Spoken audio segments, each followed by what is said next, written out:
Alright everyone, we are here with War 11 against Legion. Today we'll be taking in Archangel, Killmonger, and Silver Centurion. So first time for Archangel and Killmonger this season. I will have Path 6 in Section 1 and Path 1 in Section 2. I have the 2 middle mini-bosses and 2 mini-bosses on Boss Island, and I am also on boss duty. So a very big war, and hopefully not as expensive as compared to the last one. So Spider-Gwen on this first node of Path 6. Really my game plan here is to stick to the combo meter of Parry Medium Light until I get her to SP1, and then we will retaliate SP1 gaining our True Strike, and then from then on we're just going to do full combos and bait out her SP1, rinse and repeat. So I am taking this with Killmonger. Since White Magneto is banned, I did not feel comfortable taking this with Archangel, in case we don't have enough neuros at some point and the last few hits of his heavy cause evade and then I get smacked.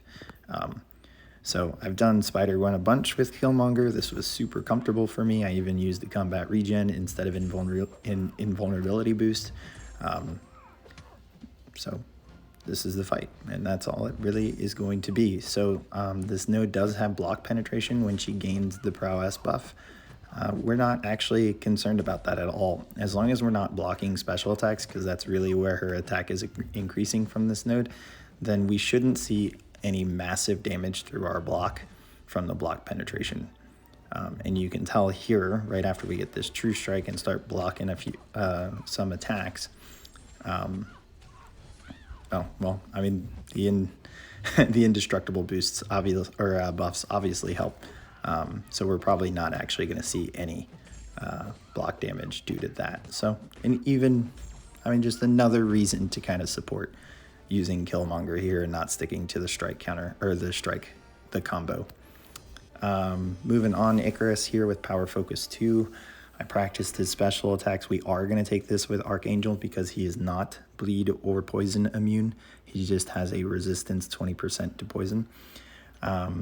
So here, really, the game plan is just parry heavy. I'm probably going to re-parry heavy a few times. He's going to willingly throw his SP1 a lot this fight, and I'm actually going to punish it a few times. The first hit of it, I'm going to let hit me in case we can build some poison off of it. But for the most part, this is all the fight is, him melting to an overboosted Archangel. And you can see there's a bit of a hesitation there. I always feel like it's more spin punches from him than it actually is. As you saw later on in the fight, I catch on to it real quick. So easy peasy. Could take that with Doom, but heck, why not take it with Archangel too? Punisher 99 here. I'm going to take it with Archangel. It is Power Snack. You can use Void. You can use S99. You can use Mr. Negative. We just didn't. I was already boosted, and I went ahead and took it. So all it is to this fight is just parry heavy, as it is with most Archangel fights, and just let him melt. I am, after pushing him halfway to SP2 in the second bar, baiting SP1s in the hope that I can get him to throw it, and he's not really willing to right here. He's actually, because of all the damage, going to reach backup recovery, but he's only going to heal from it, but we have a neuro up, so he'll block. But he's at SP2 now. I want him to throw this SP2. There we go. Finally got it out. Now we can go back to parry heavy. Power Snack's going to trigger here. Not a big deal. I believe in the next parry, he's got, there we go. So we're good. Back to the routine, parry heavy.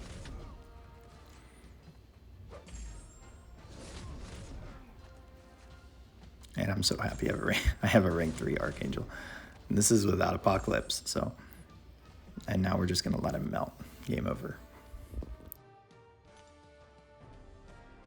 Now, because I had an invulnerability boost still on, and I did not want to wait for this Mordo to go down before moving to the next fight I have, I went ahead and took this with Killmonger. I've taken Mordo with Killmonger a lot on other nodes, but not Mixmaster.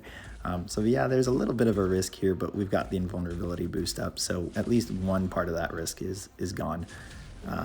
But Power Focus 1 makes it a little bit easier to get True Strike, but you see here, I didn't throw the right number of combos into his attack, so we lost one hit of our invulnerability boost. No big deal. He stopped at SB2 and threw it. So now we have True Strike. So now we can go full on combos.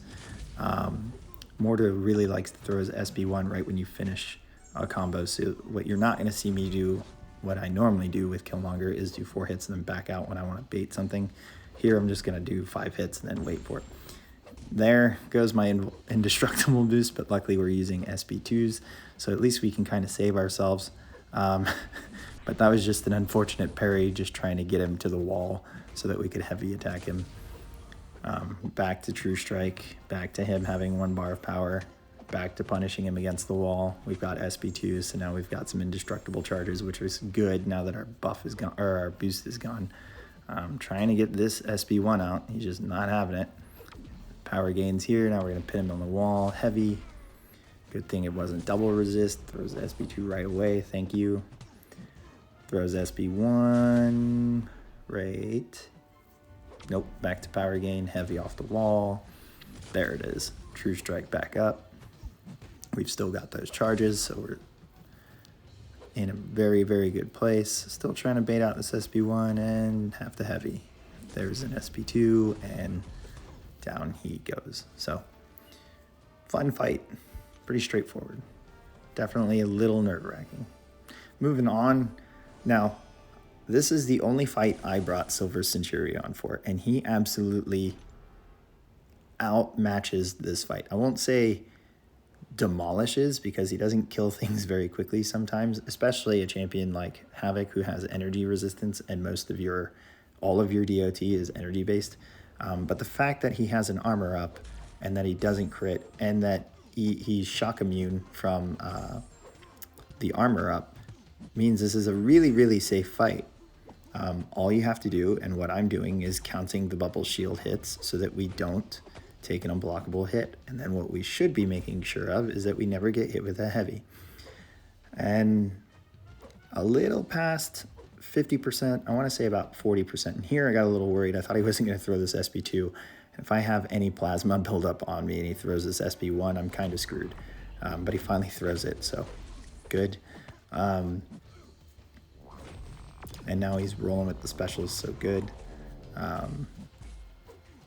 But at about 50%, 40%, you're going to see me do the one thing you should not do against Havok, and that's eat his heavy attack. I'm not going to slow it down. You can replay it as many times as you want. But there's a point where I know I have 9 on the bubble shield. I know 1 block and then Dex out. And because he has a non-contact hit, there's a very good chance that that 1 block isn't going to be a parry. I think it's here. Nope, it's this next set. So right here, you're going to see me hit into his block to get him to come at me. So he turtles here, hit into his block, come at me. He hits me once, and I drop my block because I'm trying to Dex, and I ate a heavy. Now I'm getting nuked with the DOT. So now I'm just kind of like, don't get hit, back up, let it fall. Maybe we're going to do it. And we're good. Okay, now in the back of my head, I'm just like, we're in assassin range. Don't rely on parry, which is fine. You don't really rely on parry against Havok all the time anyways, but I'm definitely making sure it sticks and we clutch the fight. So definitely very, very, very scary, but you can see Silver Centurion handles this pretty well. All right, and then the marathon run. I'm going to max boost for this fight. These fights, because we're going to take the boss in these boosts, and this one invulnerability boost is going to last for 3 fights. All of path 1 here, we are just going to parry heavy. What I would suggest with Archangel, and you've probably heard it because Archangel's a pretty old champ, is get comfortable reparrying, be comfortable retaliating heavies and special attacks, because if you have more of that in your arsenal when it comes to playing in war and using Archangel, then you limit the amount of RNG that comes with only being able to directly parry and heavy. If you can retaliate a heavy, that means if you miss a parry and they throw a heavy, you can save yourself. Or if they're gaining a lot of power and you don't have the neuros up quite yet and you know how to retaliate the special attacks, then you can throw on some more bleeds, poisons, and neuros. So I would definitely recommend, even I did, dueling and practicing against the fights you're going to take with Archangel. I would not say to walk up in any of these fights and expect to only parry heavy and not do a single thing else. I mean, there's even stuff like this. Venom, I know SB1, and I'm just going to block it. I'm going to dodge the last hit, go in so I can retaliate instead of trying to get a poison off the third hit. And this helps me build more poison and therefore more neuros.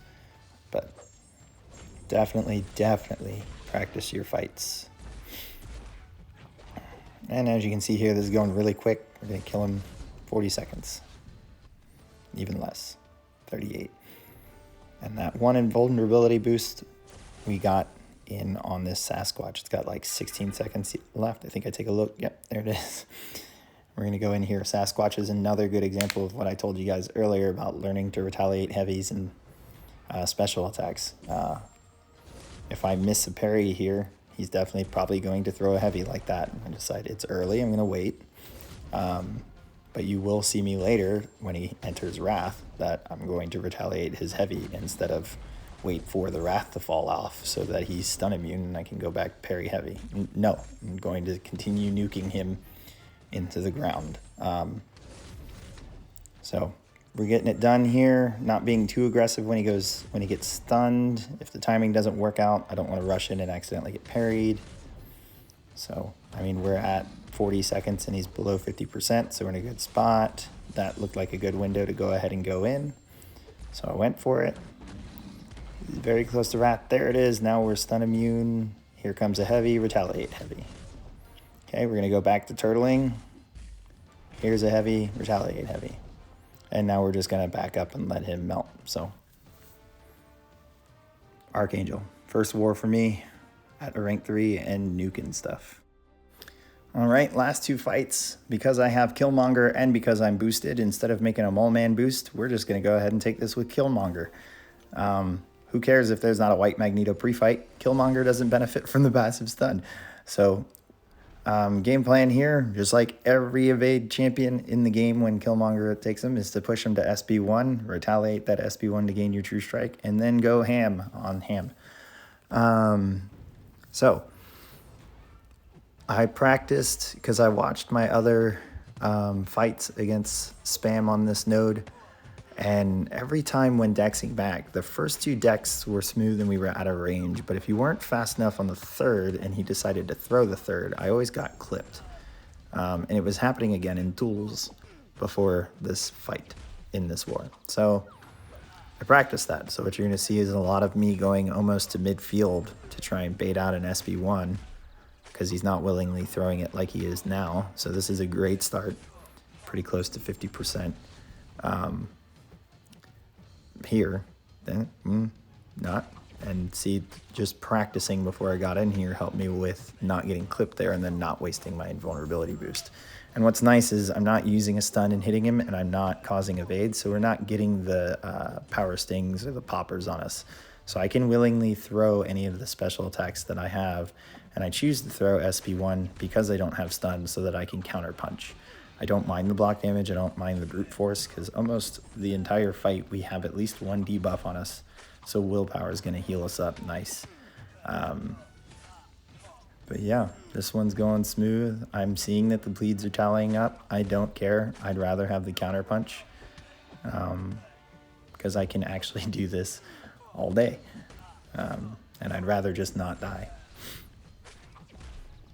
Nothing says, oops, I messed up, like baiting out a heavy and being either too late or eating the heavy. All right, and then you guys have seen me take Modok bosses with Killmonger. That's the reason Killmonger is here. And this is just one of my favorite bosses to take just because the fight rotation is just so smooth and so simple. Obviously practice dodging SB1s, because if you can't dodge that consistently, then you're going to have a bad time. You're going to see here Modok is pretty aggressive in my block and not wanting to throw heavies right away. So this goes a little bit slower. Plus, looking back at my other videos, sometimes it works out that I'm able to intercept, but Modok is just too aggressive here. He's just not backing up. So I didn't have too many windows to intercept, and you can see all the block damage I took just starting off this fight, but it's fine. I used the combat regen. It's not going to heal back all of it, but getting to that first SP1 was a pain. But now that we got here, this is where the fight just rolls. So if you're new to seeing me do this or anyone else do this, the way I play it is I push him to SP1, bait SP1, get the true strike, back off, bait a heavy, and then once I get to SP1, I throw it. And with the counter punch charges, when he's below a bar of power like that, I do 4 hits, I back up so that he doesn't immediately throw a heavy. He actually has to come at me, and then I use the counter punch to retaliate. And it's just that back and forth the entire time. I push him to SP1, I bait it, I retaliate it. I push myself to SP1 and I throw it. I don't want to push him to SP2. I don't want to deal with having to deal with the block damage on that, or even try to dodge it and accidentally get a deadly bleed that ends it. I'd rather just stay right here. And because of the counter punch, I take fewer opportunities to bait a heavy for an opening. And that's kind of a big deal, because if you hear anyone die to Modok with maybe a Killmonger or a Corvus, it's because they ate a heavy and they burned to death. Besides the fact that maybe they can't dodge SP1 or the block damage was too much because they weren't aggressive. But the counter punches just make it so that I can avoid baiting as many heavies as someone would in this fight. Plus, it keeps the combo meter rolling. He's at 1 high ground charge and is gone. So now he has none. And look at the timer on that high ground. There's plenty of time here without a high ground charge. So that's perfect. If I have a rotation that keeps these high ground charges either gone at 0 or 1, I would not change anything about the rotation.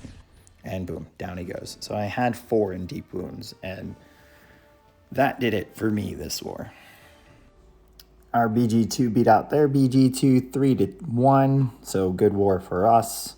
Almost got that additional donut, but as an alliance, we won 10-2, so a pretty big win for us. We finally got a pretty chill matchup. This should catapult us back to the top 10, but it's going to be that last matchup that keeps us there or knocks us into the bottom 10. So I hope you guys enjoyed the war.